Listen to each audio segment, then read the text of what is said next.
Brandon. Welcome back. I just wanted to follow up with a quick 3 things that I feel drastically can help improve your situation for all players. And this has nothing to do with on-ice or on-field performance. This has everything to do with image and perception.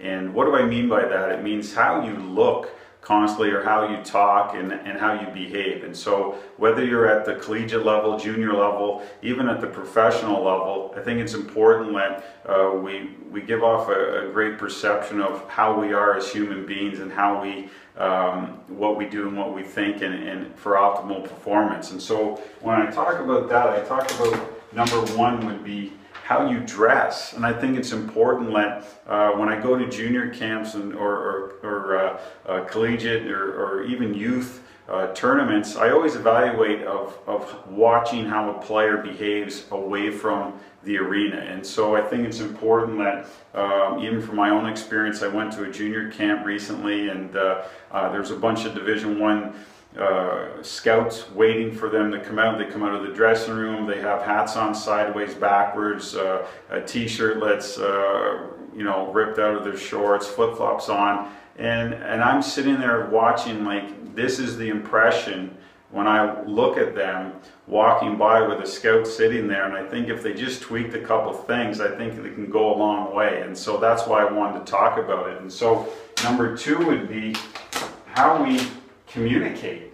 And I think it's important that we need to be very aware of how we talk to our teammates and how we talk to our coaches. Do we look them in the eye when a scout shakes our hand and shakes his hand firmly? How we speak and what words we use. I think it's important that parents need to enforce these things with their kids. Generally, when we talk about players from a coaching standpoint, if you have a great kid, generally their parents are probably pretty good people. And so I think parents need to be very aware of how you're behaving and what you're enforcing, of what language we're using to get optimal performance. And so that perception and image can take your son or daughter a long way.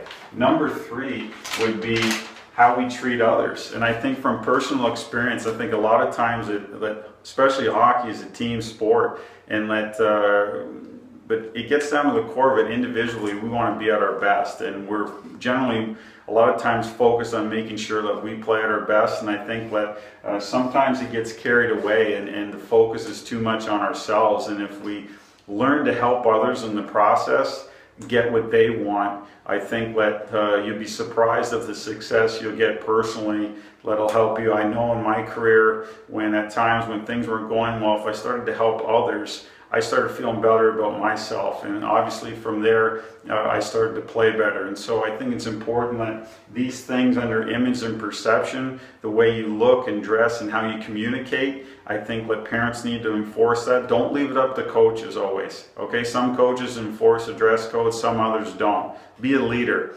be different. And look respectable. And I think that's the key. You don't have to wear a suit and tie all the time, but look respectable. And how you treat others, whether it's on the ice or on the field or away from, even parents need to be aware of who you're interacting with and what language you're using and what you're talking about, because kids are everywhere. And so I think that it goes a long way to having that correct image and perception of what you want everyone to perceive your child to be.